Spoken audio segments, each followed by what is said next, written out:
As you may or may not know, my wife and I just got back from Vegas. It was a great trip. We ate, we drank, we had a blast.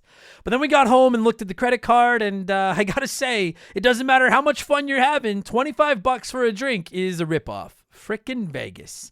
I hate getting ripped off, and so do the lads over at Harry's. They spent years watching the razor blade companies rip people off and said, no more.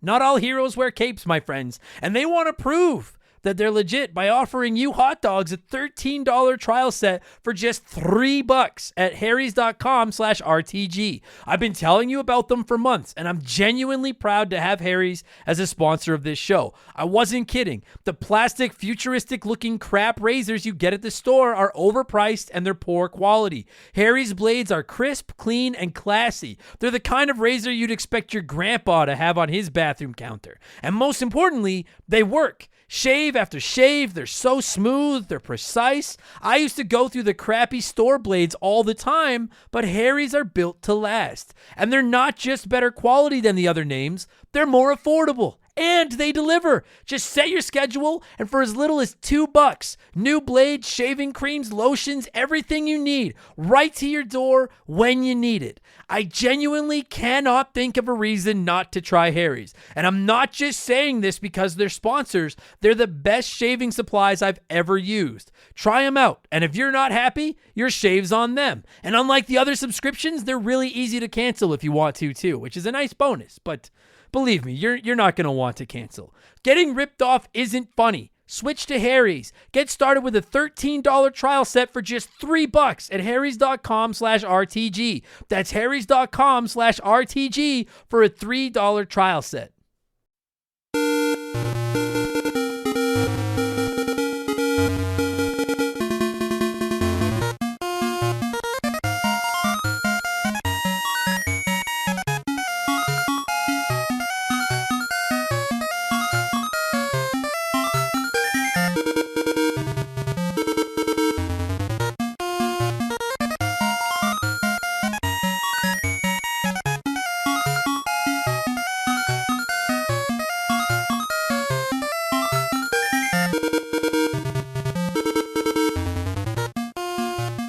What's up, everybody? Welcome back to Remember the Game. It is my retro gaming podcast where every week a buddy of mine and I sit down and we geek out about the games we played back in the day. My name is Adam Blank. Thank you so much for listening to the show. This week it is episode 96, and we are talking The Legend of Zelda, Oracle of Seasons, and Oracle of Ages. This one's rolling 2 Oracle games in one episode. They're kind of a tag team. They're kind of joined at the hip. I don't know how much you could talk about one without the other, so we'll be covering both of them today. You can never get enough Zelda. I know how much of you just absolutely adore that series. So does my guest this week, former Remember the Game Hall of Famer Bartholomew McCue. We're going to get into that in just a few minutes. You guys know I'm going to stroke my ego and blab before we get talking about Zelda. So if you're not interested in that, look at the comments. You'll see the timestamp, blah, blah, blah, blah, blah. You guys know how it works after 96 of these.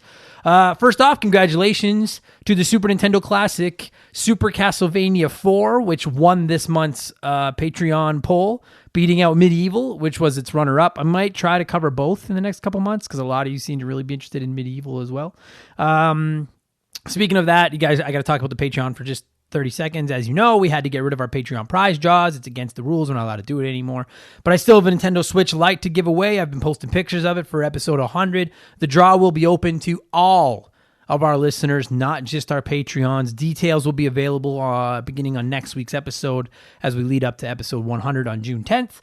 That said, I do still ask you, please consider our Patreon if you're enjoying the show. It's only $2 a month, and you're going to get to vote for the games that we cover, which is why we're going to be talking about Super Castlevania 4. You get access to our second weekly show, Remember the Game Expansion Pass, and I'll give you a shout out on our show every month, just like I'm going to be doing for the following people right now. Thank you so much to Dave McG, the cooler of the two Dave names, Doug Dorn. I've decided that sounds like a porno name. I like it even better now. Dustin L, which does not sound like a porno name, Evan Refuse, who just left the nicest comment on our Patreon page saying that this is like the most wholesome place on the internet. And that's really nice because the fucking internet is just a giant cesspool of crap and I fucking hate it. So, well, I hate most of it. I don't hate our little group. So thanks, Evan. To Fake McCue, you know exactly who you are. To Gary C, who has also left me some nice comments lately. James Clark, also left a nice you like the most boring name. I can't come up with a funny thing to say about your name, James. I'm sorry. Jason Adams, which is an awesome last name. Jeffrey Mathis, longtime supporter of the show. Another longtime supporter and former prize winner, Joe Buck. Joe Gillespie, thank you so much. John Taylor, thank you for backing the show for as long as you have. And welcome aboard, Josh Morgan. If you want to shout out just like all those people got, you can sign up, patreon.com/rememberthegame. Only $2. And I think this week's expansion pass is going to be about GameStop and EB Games. I've been wanting to talk about them for a while. I'm going to lay into what I like, what I don't like. To be honest with you guys, I don't really told much any people this, but like years and years ago when I first got my first warehouse job and I hated it, I thought about opening a game store. It was something I really wanted to do because I've always been so passionate about games. So I thought I'd share some of my ideas for what I think they could do to try to fix the mess that they're in right now. I'm not a business analyst. I'm not a businessman. Just something that I thought about. So I think I'm going to talk about that on this Sunday's episode of Expansion Pass. So there's your Patreon plug. I won't talk about it anymore. Also, thanks to everybody that popped by my Twitch stream the other night. I tried streaming on Twitch for the first time. I did not know you could stream right from your Xbox One or PlayStation 4. I know, I'm old. Please throw your tomatoes at me now. I had no idea that it was that easy because I can't do it with my classic consoles upstairs. Our Wi-Fi sucks and my laptop up here also sucks. But downstairs next to the modem with my Xbox, it's a piece of cake. So I don't know if I'm going to do it that often. I don't know if it's for me. Entertaining to stream and do it in an entertaining fashion is an art. I'll be honest, like just like as being a comedian, it's not easy to get up in front of people and be entertaining. It's fucking hard. And trying to do it while you're trying to keep track of the comments, while you're trying to play the game and not completely suck and talk comfortably about the game. Shout out to everyone out there that Twitch streams and does it even remotely entertainingly because that's fucking hard. So I might try it a little more just when I feel like venting. I don't know if it's, we'll see. It's like the Let's Plays, I know some people enjoy them. I suck. And I just want to play my game, but so I may show up there. You can follow us. It's twitch.tv/memberthegame, just like our Twitter and Instagram. I'm over there once in a while, and that's the thing.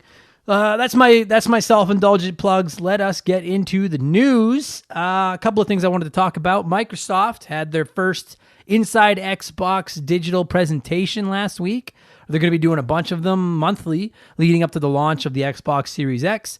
And people were really fucking mad about it. Really mad. And I'm really mad, at least as far as Reddit. Fuck Reddit, such as, I don't know why I even go to that shitty place. But people were not pleased with that showing. And I'm torn on it. Because on one hand, I think that people just have to complain online, particularly on Reddit. I think that's just, if you're not complaining so much a month, you get kicked off the internet. So I think some people just whine for the sake of whining. But on the other hand, and I had not paid a lot of attention to this going into the Inside Xbox presentation. Sounds like Microsoft promised gameplay and exclusives and stuff, and this was mostly just trailers that weren't gameplay and weren't even all exclusive to Xbox. So, I mean, I guess some people to a limited extent can be upset about that, but that said, I enjoyed it. And listen, it was the first event they're going to hold, and it was free. It was completely free, okay? So, just fucking relax. You lost nothing by watching this nothing by watching this presentation. And frankly, I thought all the games looked rad. I thought they all looked fun. I would like to play all of those. I just don't understand the negativity. They have months to give you guys Halo Infinite and the new Gears games and the potential Fable that's coming and the exclusives and gameplay and stuff like that. It didn't cost you any money. Fucking relax. It would have been different if it had, if to watch that presentation, it would have had to, if it was a put down a non-refundable deposit on an Xbox Series X, then we'll show you the video. Then that'd be different. Then you got a right to be pissed off because it cost you money. But that was just a free video. You know what we did when we were kids? And I don't know why I'm ranting about this on the podcast because most of you people listening are the same age as me and you're in the same boat as me. You were one of these kids. But when we were kids, you know how we got information on the upcoming video game systems? Magazines. We got still photos in magazines, and we were grateful for those photos, and we were grateful for whatever news we could get. We didn't get digital presentations streamed to our fucking iPad that we could watch while we sit there waiting for our mom to make us bacon and pancakes. I just feel I don't know. it's just a generational thing, but I don't know. I remember the Nintendo 64 launch. I remember looking at images of the Ultra 64 and the PlayStation with Final Fantasy 7 and stuff. And I remember looking at them in like Game Pros and shit. And it was like the coolest thing. And now people get these 20-minute cutting edge presentations and they're like, that wasn't even 60 frame per second gameplay from the Xbox Series X. Fuck you. I'm excited. Bring on the next one. Let's keep it going. Speaking of next one and next gen, PlayStation is rolling out PlayStation Studios with the PlayStation 5. And the games that are developed for the PS5, I assume like the exclusives and stuff that are being developed and published by Sony or whatever are going to be released under that header now. And I don't know how much people necessarily care about what developer a game is released under. Like I very rarely even know the developer of a game or who's publishing it or whatever. I don't even know if those are the right terms for this, but I do think it's a smart way to market the characters and the exclusive games and stuff that they have. Like if you go anywhere, you can watch the trailer. It's only like 15 seconds long. And I really thought it was rad because one of the biggest strengths that I've talked about on here for weeks that Sony has is their insane exclusive lineup, right? And this little video in like 15 seconds features The Last of Us, Uncharted, Horizon, Little Big Planet, Ratchet and Clank, and God of War. And it's like, dude, in that 15 seconds, it's just like, hey, by the way, we have all these. And I think that's a really smart way to show off the games you can get on the PlayStation in a really quick, precise way. Xbox doesn't have the characters to do that right now. So I think that's a really smart move by PlayStation, just a way for them to show off the games that they have coming. I have no problem with that at all. I think it's a smart move. And speaking of smart moves, Tony Hawk Pro Skater 1 and 2 are going to be remastered and released in September. What? Like here's what happened. Okay. Today I did my show notes this morning with my coffee around 9:00. And then I took my dog for a walk.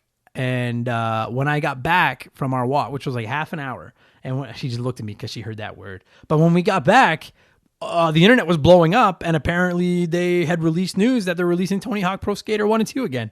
And I was like, what? I'm fucking glad I waited till this afternoon to record this because how the hell do you not talk about this? And to me, it makes complete sense to release this news right now in May before summer when all the big gaming conferences and stuff drop. Get out in front of it because like I know E3 and stuff is canceled, but like EA's got a big conference coming up this year. I guarantee Nintendo's going to do something. We're going to have the Sony and Xbox presentations about their new systems. Ubisoft has just announced a presentation that they're going to be doing. Like the summer is going to be full of gaming news. And I think that if you had waited and announced these Tony Hawk re-releases this summer, they might have got lost in the shuffle a little bit with all the excitement of the new systems and all the new games and stuff. Just drop it right now. They already have pre-orders up and available. Don't pre-order, for the record. That's my stance. Just wait. They'll be there. You'll be able to get a copy. I promise. But I think it's fucking awesome. Like, it's going to sell a lot of copies if they're good. I mean, I'm going to wait and see. I want to see how much they cost, and I want to see the reviews. But they're saying that, like, the whole game is there, plus a little bit of new extra stuff, just clean up with better graphics. And, like, I fucking love those games. And I know I'm not the only one. I guarantee you more people listening to this podcast grew up loving those games than didn't. We actually covered Tony Hawk Pro Skater 2 back on episode 21. If you're newer to the show, go back and listen to that episode. It's just not on YouTube because we got flagged for using music. But yeah, it's going to sell a lot of copies. I'm excited. It's a fucking cool announcement, man. It just came completely out of nowhere. And apparently they released it from Tony Hawk or like the Tony Hawk company or something, like texting people. That's how it got announced. That's the craziest shit. I love it. Oh man. Like there's been so many bad skateboarding games since the glory years of Tony Hawk. And it's like, yes, fucking right. It's just go back to the ones that weren't broken and give them to us again. God, I wish they could do that with old wrestling games. Right, but the roster is so much bigger than this skateboarding game where you got to get like a dozen skateboarders to say yes. You can't, like, there's half the, like, it's sad, but a bunch of the wrestlers in those old games are passed away, and I don't know if you can even get their likenesses now, but, that'd be awesome. But I'm excited. And you know what? I've seen a couple people complaining, because it's the internet, they got to complain. I've seen a couple people complaining that there's too many remakes and too many re-releases now and not enough original games coming out, and you're wrong. If you feel like that, you're wrong. Like, listen, there is a lot of remakes and stuff like that, but look online. There are so many games right now, and it's all the time. Every week, there's another dozen, 15 games between the big games, the little games, the medium games, indie games, the re-releases, vintage systems, and vintage games on just so many games. You can log online with your Xbox, your PlayStation, your Switch, your PC, whatever, and just fucking your phone and just buy thousands of games. So what if they're re-releasing them? And they make sense, you guys. Good re-releases fucking sell. They just do. The Crash Bandicoot ones did. The Spyro ones did. The Crash Team Racing one sold gangbusters. Look at the 2 Resident Evil remakes. I know those are more Final Fantasy VII. I know those are a little bit more in-depth remakes, but they sold like crazy. Link's Awakening remake sold like wild. So why not take one of the most popular, iconic, and best-selling games of all time in Tony Hawk Pro Skater 2 and just clean it up, make it look good, and drop it and sell it all over again? I think that makes complete sense. I mean, if the quality is there, I'd be tempted to pay full price to play those again because those games are so much fun. So I have no problem with re-releases. I fucking love it. I hope we get more of them. I hope we get some Mario re-releases soon, as has been rumored forever. Just fucking keep them coming, man. Fuck yeah, let's go. People just want to play these old games. What are we at? We're at what? 12 minutes, 12 and a half plus music. Yeah, that's good enough. Let's do my self-indulgent, what am I playing segment, and then we'll get into talking the Zelda games. What have I been playing over the last 7 days? You probably haven't been asking yourself. I finished Star Wars, Knights of the Old Republic, KOTOR. We'll have an episode coming up on it in a couple weeks because it won last month's Patreon poll. It was pretty rad. Learning curve, but I'll get into that. It took me a long time to figure out the mechanics and stuff, but I really enjoyed it. I'll probably play the sequel eventually because I enjoyed it enough. Pretty rad game. So that's coming up. I also finished Halo 3 on the Master Chief Collection, the campaign. So fucking good, man. Like, just... I don't think I finished Halo 4. I've never played Halo 5, but that original trilogy, Halo, Halo 2, and Halo 3 are just what a phenomenal trilogy, man. They are so much fun. And I'm telling you, if you've got an Xbox, fucking play those 3 games. Just play them. They're on the Master Chief Collection. They're everywhere. If you got a PC, I think Halo 2 is out now, or it'll be coming out right away. And the original Halo is kind of but 2 and 3 are fucking sick. I would rank those campaigns 2, 3, 1. Maybe Halo 2 will be making an appearance on the podcast in a few weeks. Hint, hint. So I finished that. I've been playing the Golf Club 2019 because it's free for a week on Xbox. And like, I'm not going to waste too much time talking about golf games on here because I know that it's got a loyal fan base and I'm one of them, but I also know most of you probably don't fucking care. But I love video golf more than any video game sport, and I am adoring Golf Club 2019. And the PGA 2K21 is coming out next. There's news coming out in like 3 days or something. I cannot wait. I'm so excited. I've wanted a good golf game on my system since the old Tiger Woods, and this is it. And I fucking love it. So I've been playing that. And then finally, I started playing Final Fantasy 15. It takes a lot of shit online. A lot of people seem to not like it, but I'm about 4 or 5 hours in, and I'm digging it so far. I'm digging everything about it thus far. We'll see how it ends. But I intend to play through it. It's on Game Pass. It's pretty good. I wanted to play it for quite a while. They announced that all the Final Fantasy games from 7 through to 15 are coming to Game Pass, with the exception of the online ones, which I don't know what they're doing with. But like, I've only ever finished 4, 6, 7, and 9. I have 5 on my PlayStation Classic hacked that I'll play eventually. And 8, 10, 10, 2, 12, the 13s, and 15 are all on or coming to Game Pass. And I'm going to try to play them all. I like Final Fantasy, and I just never finish them. I got time now. I want to finish the Final Fantasies, so they're good games. 4, 6, 7, and 9 are all great. 10 I played most of, and it was, We'll get into that when we eventually cover Final Fantasy X. Good enough. That's enough rambling. Let's talk about Zelda, Legend of Zelda, Oracle of Seasons, and Oracle of Ages, episode 96 of the podcast. Like I mentioned 15 minutes ago, we decided to cover them both in one episode because they are just so attached to each other. If you don't know why, we'll get into that in just a minute and explain why. Our resident Zelda nerd and former Hall of Famer Mark McCue is here. He is excited. I'm excited. Hopefully you're excited. Let's talk about one of the most overlooked, frankly, Zelda games that there is, and they are, and that's a really sad thing. I'm going to cue some music.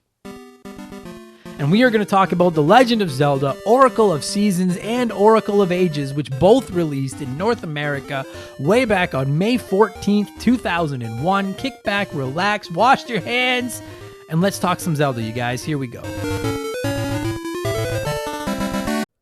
This show is sponsored by BetterHelp.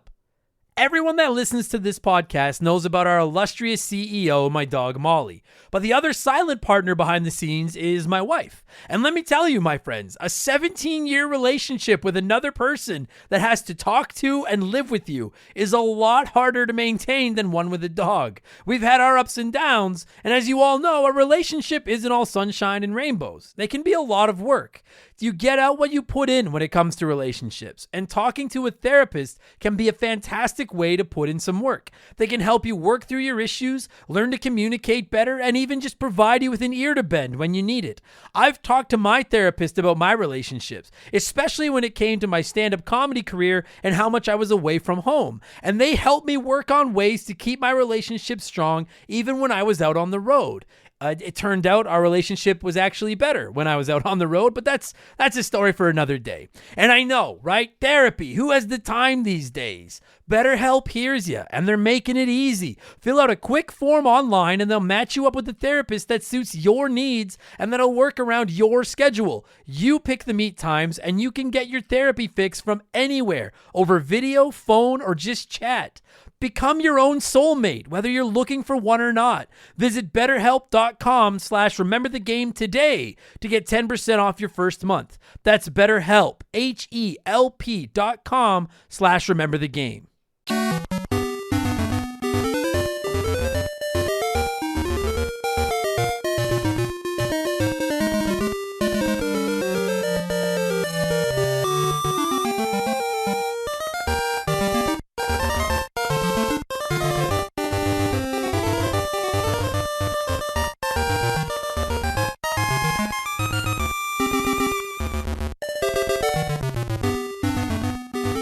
So joining me via satellite is former Hall of Famer Bartholomew McCue the first. What's going on, buddy? How's quarantine?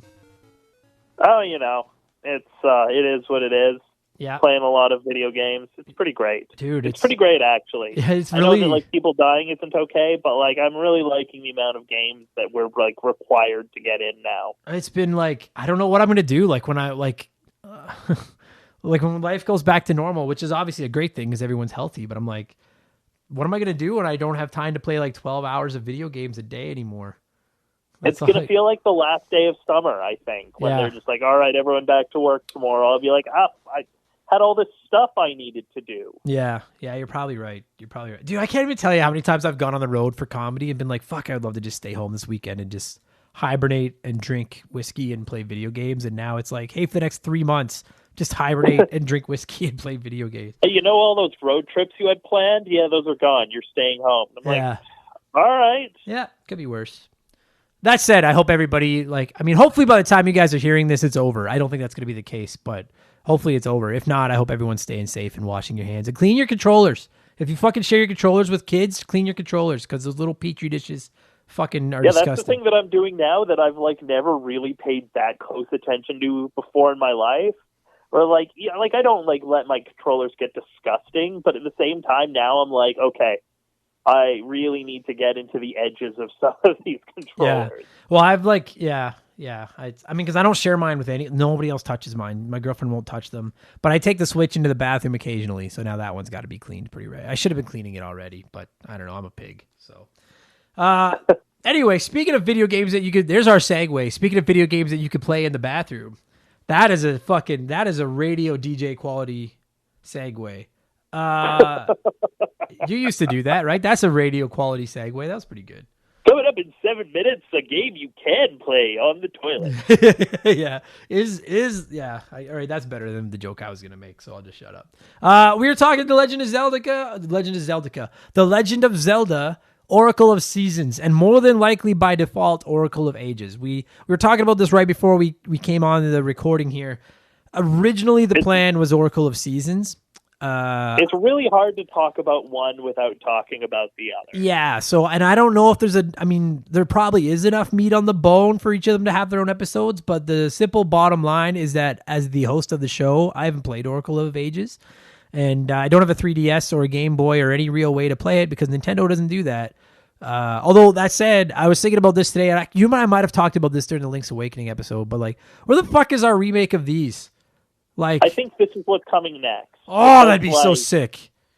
Because I don't know, these games. This was the first Zelda. These were the first Zelda games that were actually not made by Nintendo. Okay, these were made by Capcom. But if you play them, they're basically just Link's Awakening graphics. Yeah, dude, it looks exactly like Link's Awakening. And listen, it does, and Link's Awakening, both the remake and the original version, is the tits. It's so good. It's fucking, if you want to hear it, I think back in like the teen episodes, actually Mark and I talked about Link's Awakening, the original We've one. actually talked about it a few times because we did an episode about it. And then we did an episode, like an extra episode about the remake. Yes, we did. That's right. So yeah, go back and listen to those. This one looks just like that original one. Same engine, that weird BA mechanic where you have to assign your sword to a button and then you can unequip it and stuff like that. I would go as far as to say the cumbersome inventory management that they really just had no choice with when you only had 2 buttons to play with on the original Game Boy. Yeah, it was it was annoying, but what were they supposed to do? Yeah, I don't know how else you could have got, like with no triggers, no anything. I don't know how else you get around it. But I honestly, dude, until I did my homework today for this podcast, I did not know that these games were made by Capcom. Really? No, I did not. And the thing is like, I don't pay that much attention to the developers outside of like the big ones, obviously like Nintendo and Naughty Dog and some of those, like Square, like some of the really big games. Developers. I don't really pay that much attention to who makes games, but I'm a Capcom guy. Like Mega Man is one of my favorite franchises of all time. The Resident Evil games are fucking rad. Like Capcom's got a pretty good rep.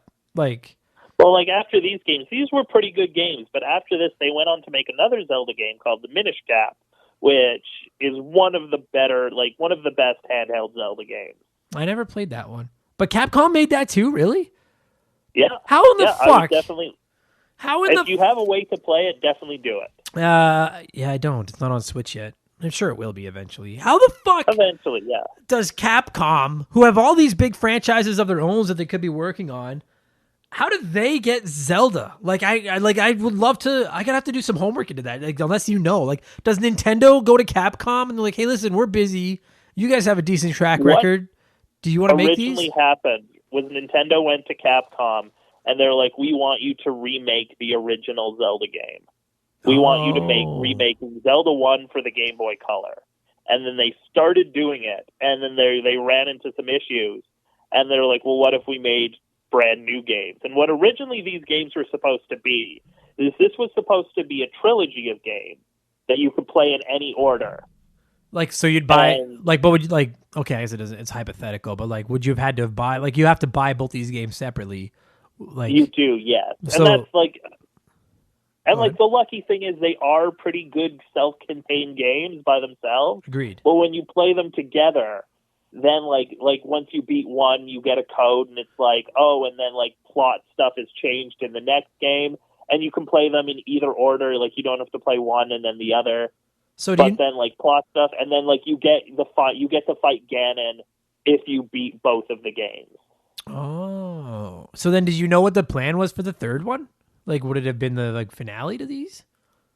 Well, I don't know what the idea was. Like, I know that it was supposed to be called the Triforce Trilogy. And so if you look at Oracle of Ages, it's very much puzzle-based.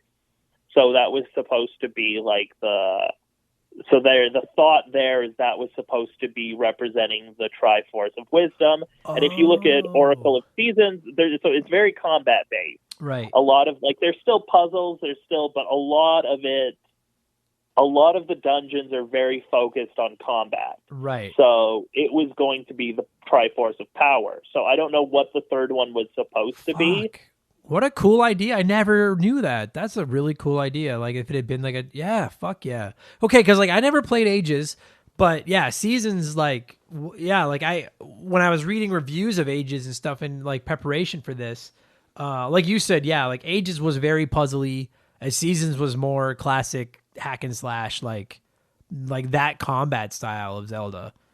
Yeah. Now if I'm not mistaken, Ages did that classic Zelda thing where they had like and correct me if I'm wrong, was it like a light world and a dark world, or like a past and a present or something like that? It was it was like a past and present. They used time travel as a mechanic, but they used it more than it was in like Ocarina. Like if you remember Ocarina, the only times you ever had to like go back to like the past and present were like the well and like the spirit temple. Right. But in this one, there was you'd have to change like mid-dungeon. You'd have to like, okay, now I have to go to the past because like this is flooded here, but in the past it wasn't. Oh, okay. So like, because like Link to the Past kind of did that with the light world and the dark world. Would you say? But a lot of stuff like that. Okay. Oh, I love that game. Still the best Zelda game. I don't care. But okay. So it's like, so that's, it's like, God, it feels like every Zelda game does that, doesn't it? Like it's just, hey, let's just kind of. I don't want to say artificially. I don't think that's doing it justice because they never do it cheaply. It's always creative and it's always kind of intuitive. But like, they kind of double their game size just by adding a second world. Whether you're traveling from the future to the past or whether you're traveling dark world to light world, like so many Zelda games do that. Like not all of them, but so many of them do. A lot of them do, or a lot of them, like if you think about like Twilight Princess had like a version of the world that was distorted, and then you would get rid of it, and then it would be all good again. Right. And like I think, like they say, it was still the same world, just altered separately. Okay. And then Oracle. See, now what's crazy about that to me is like, because again, I never played Ages, but like Seasons, they have 4 worlds, which I thought like so I got it for free on my 3DS. I don't remember how. It was like a birthday gift or something from Nintendo, and it was like, this is like a $4 game. But I got it for free on my 3DS and was like, all right, I'll give it a shot. That's fine. And I fell in love with it. I thought it was so good. And like, I loved the 4-season mechanic. Like, and I've played lots of Zelda games. What's that? These are really like, they're not like top 10 of all time Zelda games, but they're like really solid games. Yeah, they are. They're really like, I mean, I think there's obviously going to be a fan of every entry in every franchise, except, I'm not going to, because like, if I go Mario 64, I'm just going to get more I get so much hate mail from people about Mario 64. So I'm not going to shit on that game again. Yeah, well, because I make fun of it. Everyone's like, you shut up, that game's part of my childhood. And I'm just like, well, you should have gone outside because that game sucked. But anyway, I'm not going to do that. Here they come. I'm going to get a bunch of angry tweets now and emails and shit like that. But anyway, what was I going to say is, I think most people would agree that Link's Awakening was like, when people think of Game Boy Zelda, you think of Link's Awakening. Like that is the definitive. And like for my money, Link's Awakening is still a top 5 Zelda game. Like I fucking really like that game a lot. But like, dude, I'm telling you right now, like my playthrough of Oracle of Seasons, I was like, this is literally a fraction less better. Oh, that's the worst English. A fraction less quality than Link's Awakening. I know what you mean. Yeah, like I really, really enjoyed it. And I thought that 4 seasons mechanic was going to be a pain in the ass. But it was really rad. And the way they tie all 4 seasons in, and you can go to screens and it like from winter to summer to spring to fall, the screens change. It's that light world, dark world thing, but 4 times over. And they found a way to make each of the 4 seasons look different with like minimal color on the Game Boy Color and stuff like that. Because this was made for, I think this was made for the Game Boy Color, yeah? Yeah, I'm 90%. I only played it on my 3DS, but I have to assume this was a Game Boy Color game. Yeah. But it was really like it wasn't just a cheap hacky mechanic to get you through. Like it was really good. Like Capcom fucking like Capcom made a Nintendo game that is practically as good as a Nintendo game. Like, well, like you look at like Link's Awakening. Link's Awakening was the very first Zelda handheld, and like when that came out, people were astounded that like. You remember the Game Boy was made for Tetris. Yeah. It was made to play games like that. So when something like a Zelda game came out on the Game Boy, people were like, what the fuck? Yeah. You would do this? So Capcom for these games really took that core concept and expanded it a little bit, especially with like the codes transferring over. Yeah. But like, well, you know what though? Like, and this certainly isn't any disrespect to Capcom because they did a fucking good job on these games, but like I never thought of that. They didn't develop that engine. Like Nintendo and the powers that be made like that engine was already waiting for them. And so that does take a lot of the pressure off of them. Like I'm sitting here saying that Capcom made a Nintendo game as well as Nintendo could do it. But Nintendo did kind of hand them the not necessarily even the blueprint, but like the tools. And they were just like, here. Just like, this is how we did this. Yeah, here's the engine that this runs on. Yeah, like people already know how to play these because everyone's played Link's Awakening. They know the graphics, people like the way the graphic, you know what I mean? Like, so yeah, like that gave Capcom a lot more time to just kind of work on their ideas and flush out their games. But still, like that's taking a little bit away, but still, like they made 2 great Zelda games. And everyone knows Zelda is like obviously, Well, I know. They made three great Zelda games. Correct. Because after this, they made their own one. That's right. Because like Zelda is like one of the most revered franchises of all time. I know it's your go-to. I think it's probably the most revered, unless you're talking Mario. Yeah, probably. And you know what? I know there's a lot of people that put Zelda ahead of Mario. Like, I'm not one of them, but I know a lot of people do. Like, Zelda is just an absolute iconic franchise. And it seems insane today that Nintendo would go and give that. And I know they kind of have, like, people, like that Hyrule Warriors game was made, and the Cadence of Hyrule or whatever it was called, that crypto, dancing one. Capcom but there's not been another company that's made a mainline Zelda game except for Capcom. No, and that's crazy to me because like these are good games, and that makes me wonder. Like, I mean, Nintendo gave Mario to Ubisoft and let them make Mario Rabbids, and that's a really good game. It's really fun, and like it makes me wonder. Like, as they get busier and they've got this Switch that they got to keep churning out these games for. Like, I wonder if they start giving out a little bit, like give out a little more of their IP. Like, gave Donkey Kong to Rare, and look what they did with the Donkey Kong Country games. They gave Zelda to Capcom, and they got these. But then they did give... Who did they give Donkey Kong to next to do Tropical Freeze? I don't remember fucking who it is. I think the same company that did... I think they did Donkey Kong Country Returns as well. I think. I'm trying to remember what they're called. Yeah, they did, and they made an incredible game. Yeah, those games are fucking awesome. And like Nintendo's got this IP that is just second to none in video games.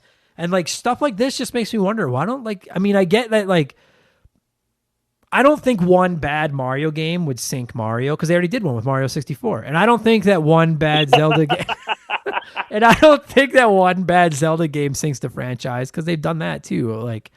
But it just surprises me. No, I like Skyward Sword, but like there's problems with that one. Yeah, it just surprises me that they don't give it out more. So I guess we okay. So to get back to Oracle of Seasons and Oracle of Ages, because I know that's what you people came here to listen to. It as soon as I fired up Oracle of Seasons again for the first time, I felt at home because I know Link's Awakening so well. I love the graphic style of these games. Like I just like the sprites. I think like they found a way that like the characters are all just the right size where they don't take up too, because that's one of the problems with Game Boy games. Some people make their games where like I feel like the sprites are too big and they take up too much screen, or they're too small and it's hard to tell what's going on. And I feel like the graphical style of these games is immaculate. Like you can tell what everything is. There's never any confusion. These games, like I assume Ages looks as good as Seasons. They're the same. They have to look almost exactly the same, right? They're the exact same engine. Right. So then like you said, so like, okay, so dude, I can barely remember this story, but I know in Oracle of Seasons, you meet this girl who's the Oracle of Seasons, and then she gets kidnapped by a tornado. It's like a guy. And then you have to, yeah, that's it, Onyx. And then you've got to go visit a tree, and then the tree tells you have to go get 8 somethings. What are they? Do you remember? I don't remember what the MacGuffins were in this one, but I also know that the tree's in the other one as well, and is a more involved character. Of course he is. God damn, fucking the classic. Like it is just like, again, like Capcom deserves a bunch of credit, but it's like, oh yeah, we have a light world and a dark world, or 4 seasons, and oh yeah, well you have to go collect 8 things. You know what I mean? Like just like there's a talking tree, and he's gonna tell you to go collect 8 somethings, and then those 8 somethings will unlock. You know what I mean? Like just classic. It's the classic formula. But if it's not broken, don't fix it. Who cares? Yeah, like that's, and like pretty much every Zelda game has been a MacGuffin quest. Yeah. So now, okay, so like, because I know like in the one that I played, like you go and get the 8 things, and then eventually you can get into Onyx's castle. You go in, you fight Onyx, and then you rescue the Oracle of Seasons. And I assume that Oracle of Ages is similar. Do you have to go get 8 things and then go rescue the Oracle again? And if you beat one and then the other, then you get to fight Twin Rova, and then you fight Ganon. Okay, so that's what I wanted to ask. So, like, how are they? Like, are they tied in? Because, like, to both Oracles, they are tied in. It turns out that all of this, everything that's happened on both islands, was the work of Twin Rova, who's trying to resurrect Ganon. Oh, so they tie Ganon in then, yeah. Yes. So they kidnap Princess Zelda. And then, like, they try to take her life force, but you interrupt them, so you end up fighting a Ganon that's not fully revived. You fight, like, just a mindless, like, angry, like not fully like alive yet Ganon. Okay. And then that's the end. So then, like, because I'm trying to remember, but like when you played just one, because yeah, I do remember beating Seasons, and then it gave me the code to go punch in to play Oracle. Like when I go to play Oracle of Ages, they're like put in this password, and then you get like the save continue or whatever. And then there's like a woman you come across, and you name her baby, and then you run into like that same kid in like the next game, but like he's now a bit older. Okay. But like they don't actually mention Ganon really in just one game, do they? Like when I played Oracle of Seasons, I thought it was like Link's Awakening where it really didn't have a lot to do with Ganon. I thought I just had to save this girl from Onyx. I think that whatever the second game you play is, then like they kind of start hinting towards that throughout that game. Then you find out that it's Ganon and everything again. So that's really cool. Fuck, what a cool idea, hey? Like, I mean, obviously it's it's a little bit of a money grab. Like it's like we just talked about a Pokemon game on our previous episode you and I just recorded, and like how Pokemon always releases 2 games with every generation, and it's like, hey, if you want them all, you got to buy both, and like at the same, it's a bit of a money grab, but I would feel more cheated if they were the same game. I was just gonna say that, like the worlds aren't even the same, right? Like you said, it's 2 different islands altogether. Yeah. So like if you're it's basically 2 games. So you get 2 Zelda games, and if you play through both, then you get a little extra bonus thing where they go together. It's like that's not nearly as big a ripoff as it sounds when you first say like, oh hey, we released 2 games, and you're like, you gotta buy 2 games. Well, you don't have to. I only ever played Oracle of Seasons and walked away very happy. Like I have good memories of playing that game. Yeah, but they're all fine self-contained games. Right. They're just a little bit better when you play both. Yeah, that's fucking what a cool idea. Like I wonder if when they were developing it, if like the 2 like lead directors at Capcom, one of them was like, I want to do something where he goes from the past to the future, and the other one's like, no, that's been done. Let's make it all 4 seasons. And they were like, and then they were just like, all right, we'll take a vote. And like if you agree with me, you come to this side of the room, and if you agree with him, you go to that side of the room. And then at the end of the vote, started the Capcom Civil War. Yeah, exactly. And at the end of the vote, they had like 2 development teams standing on opposite ends of the boardroom table, and they're like, fine, and they stormed off and made both games. And then the one boss was like, "Okay, listen, we got to sell both of these because I've paid you all to make 2 games. I didn't realize you dumbasses weren't working together." So let's just package these fucking things. Like I'm sure that's not how it happened, but like it's just interesting to me that they would make them so different like that, but at the same time like the same. What a fucking cool idea! How do they not remake these? How have these not been remade yet? I don't know. I imagine it's going to happen, and I imagine it's the next thing that like is going to be released. That said, how pissed would you be if they did this with like another game now? Like if they came out with like another like if they came out with 2 brand new Zelda games like this, and they're like, "Hey, you have to buy both," and I'm like, I have to spend $150 on 2 games on the same day. Like most of us are like we kind of like our games spaced out a little bit, but these games were both released same day. Well, Fire Emblem did that with the whatever the 3DS games were after Fire Emblem Awakening. Because that was the first Fire Emblem game I played, and I loved it. Like that was the first tactical RPG I ever played, and I got like such a hard on for that genre after that. And then when they released, I can't remember the name of it now, and it's fucking right on the tip of my tongue. It's driving me crazy. But they released like 3 fucking full priced games on the 3DS, and I know they sold well, but people were like, "What the fuck? Like how did like?" Yeah, I can't imagine how that would work today. Like imagine if Breath of the Wild 2 was like 3 games. Or fucking 2 games, and you had to choose.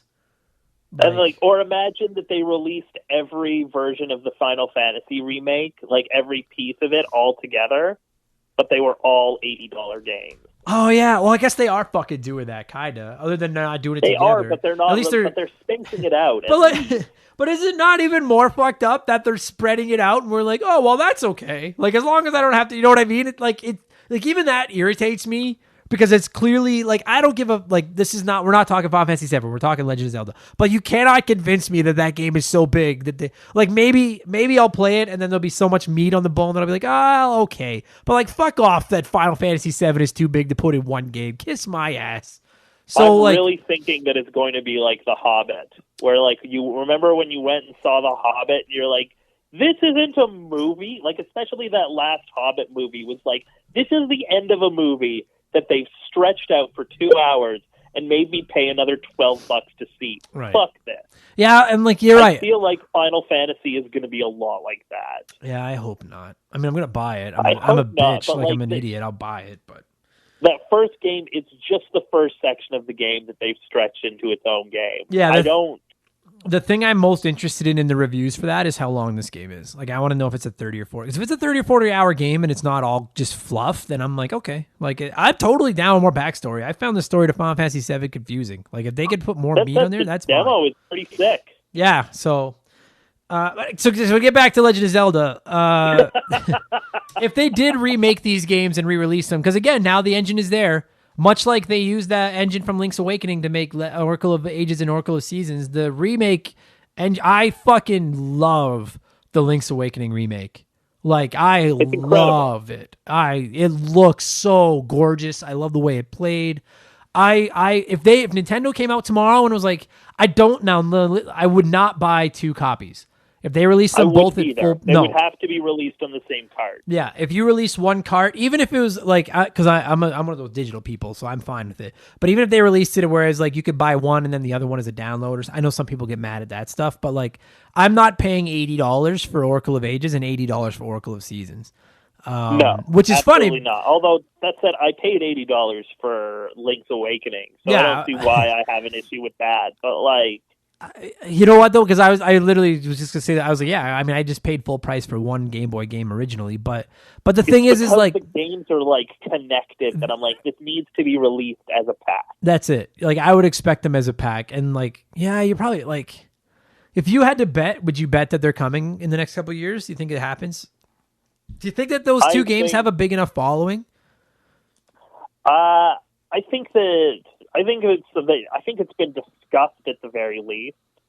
I think that like there's been like some preliminary work on it. Yeah, I don't know if it's like coming anytime soon.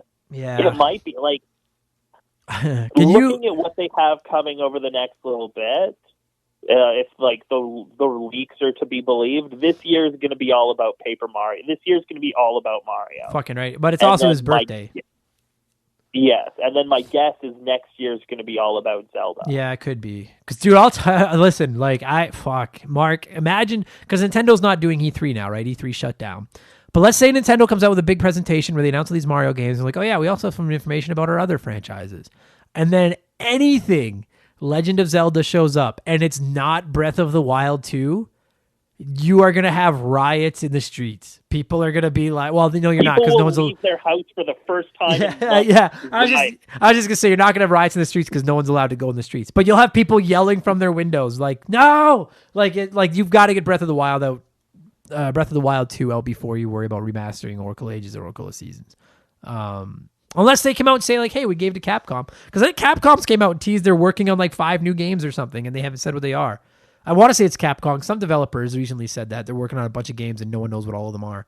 And that'd be pretty fucking crazy cool surprise if they were just like, yeah, by the way, like Nintendo is working on Breath of the Wild too. But Capcom, who made the Oracle of Ages and Oracle of Seasons, is re-releasing Oracle of Ages and Oracle of Seasons. That'd be fucking so cool. And I would buy those two remade in the Link's Awakening graphics in a dual package for the full price in a heartbeat. Yeah, instantly. Yeah, right. That would be like, especially like if they had a way to like obviously that you wouldn't have to, they'd probably do away with like the password system. It would probably be like, there'd be a way to connect the games within the game. Yeah, you just jump into, like, you could probably just continue your save file and like pick the other game. Yeah. I know that maybe we didn't go super in depth into the games themselves, but I mean, like, I don't know what else you guys want us to say. Like, there's Zelda games, you fucking have to. They're pretty good. Yeah, they're good games. There's puzzle solving. You got to collect 8 things and then save a girl. Like, really, that's like it's the formula, right? Like it's just one of them. You jump from season to season, which I fucking like that I love that season mechanic, dude. Like, it's like you fucking go into an area where you make it winter because you get the Wand of Seasons, I think it's called. And then if you go into an area and make it winter, all the water's frozen. You make it summer and the water is like, you can swim in the water, and then you make it like fall and you can climb up trees that have grown or whatever. Like, it's really, I think that's a really, it's not just a gimmick. Like, it's a very clever way to basically quadruple the size of your map. And then likewise with Ages, it's a way to double the size of your map. Yeah. So I fucking love it. I want to play Ages now. Fucking put them on. Oh, definitely do it. Put them on fucking. Do you think it's more likely we get Game Boy / Game Boy Advance games on the Switch, or we get Nintendo 64 next? I think we're getting Game Boy Advance games next. I think so too. Which would be fucking maybe rad. Game Boy. Wow, maybe dude. Game Boy. Do you remember when they announced Pokemon Red, Blue, and Yellow for the Virtual Console on the 3DS? People lost their fucking minds. Like, can you imagine that on the Switch? No, that'd be so rad if they gave us like the gold, silver, crystal. Like, I had so many people asking me to review those on this podcast, but I never fucking played them, and they're not available anywhere now for me to play them. So come on, Nintendo, fuck around. You've got all these valuable games. Just fucking give them to us. Anyway, let us give you more money, please. Yeah, I'll absolutely give you more money. Fuck yeah. Okay, so I'm trying to think of a way to score these. You have to collect 8 things in a Zelda game. So on a scale of 1 to 8, what would you give Oracle of Seasons? And then by default, it's tag team partner Oracle of Ages. I give the game 7. Yeah, they're good games. They're pretty standard. I really like the gimmick of like the connectivity, but like they're still like, again, they're not like my favorite Zelda games by any stretch, but they're good. Yeah, they are good. Particularly from an era where portability was more of a gimmick than it is now. Like it's just the norm, but like back then, to be able to have a game this quality and this good on a portable console was fucking sick. Like just mind-boggling. That's why Link's Awakening is so loved, right? Because of that. Exactly. I'd probably go I'll go 6 just to be different, but it'd be like a 6.5 somewhere in there. Those are good games. I'm talked out, pal. We've been on the phone together for an hour and a half, just fucking talking video games. Oh my god. Yeah, this is more than you and I have ever talked in real life. I think so. I think so too. Thanks for doing this, buddy. That was good. And hey, thanks for having me. Thanks for listening, everybody. Stay safe. Hopefully by the time you hear this, you're outside somewhere. Probably not.